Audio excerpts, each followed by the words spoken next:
We then got Promethean boards in our school. We got 3 Promethean boards, and I was one of the first ones to get this interactive whiteboard. And the children had student response devices that they can still text to the board, answer questions on the board. And this is a picture of one of my classes texting answers to the board. The board's up here, and they're all sitting on yoga balls.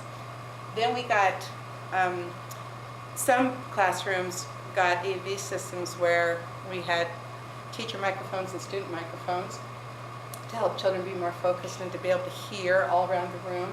Here's a picture of me with my teacher microphone helping a child who's building an engineering project.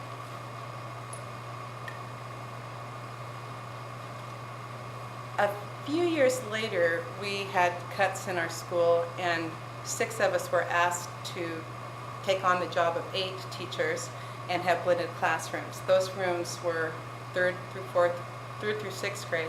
Some of us had up to 43 kids. I had up to 39 children in my classroom that year, but I was also chosen to receive a classroom set of rebuilt PC laptops. So my students had a one-on-one experience that year with the PC laptops, and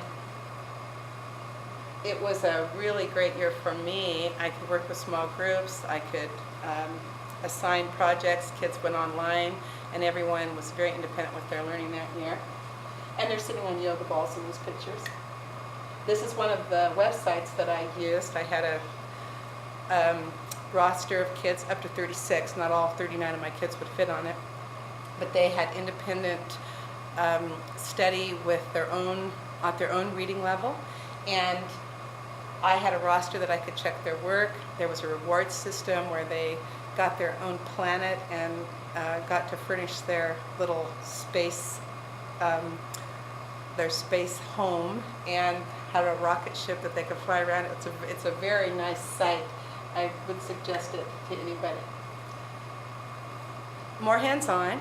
We had red wigglers in our classroom that year, and the children brought compost from home, and we studied the life cycle of the earthworm.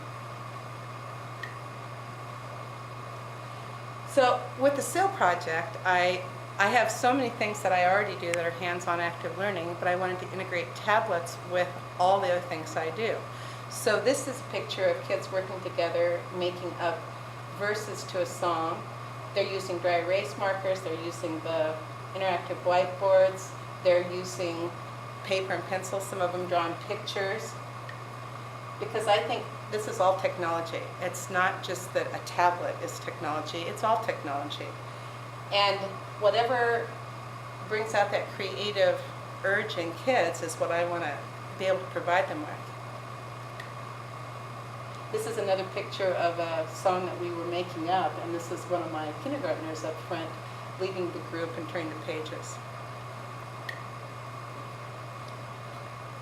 My older kids had a unit with keyboards that are district keyboards, and to integrate the mini iPads, we partnered them up.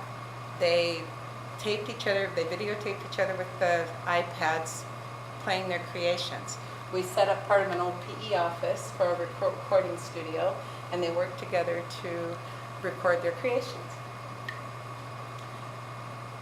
My younger kids did a piece called Slippery Fish, and this is one that is a huge change of methodology for me, because usually I would just sing this song. It's about fish being eaten by octopus, being eaten by a great white shark, being eaten by a whale. But what I did was combine our ocean literacy and science with our music, and we came up with a flip chart that shows and answers all kinds of questions about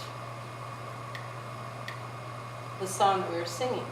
I asked about what is true about this song. Well, octopuses do eat fish, and there's something off the internet that I could share with them, a picture, a video.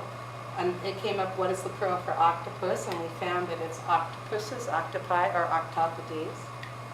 We found out that tuna will eat squid, but not octopus. Great white sharks will eat tuna, but humongous whales eat krill.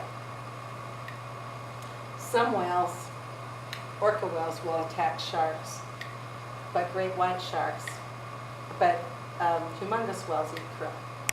So that was a different thing for me, because normally I would not pursue a happy little song that far, but I felt like we really learned a lot, and I really integrated science, ocean literacy, and music.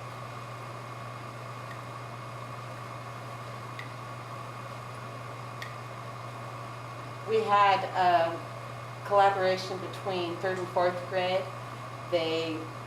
More creativity with creating puppets and making up characters for or using instruments to characterize the sounds of characters in a book called Swimming. And one of my big parts of my SIL project was doing 4 different assemblies for the PBIS. I collaborated with the teacher each month and did a word of the month. And I had, we used the interactive whiteboard, we used the iPads to make vid rhythms, and so all of that came together, all the kinds of technology that we use came together to do a presentation at those 4 assemblies.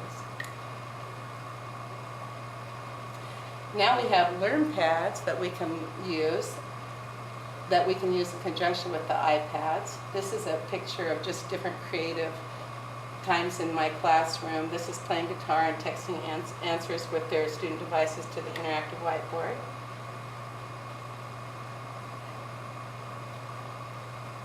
And we also use both the interactive, or the Learn Pads and the iPads together. So we've had just a really great year of incorporating all these different modes of learning into student hands-on. And I hope to use Lego robotics next year. And so I'll have gone from Logo to Legos in my career.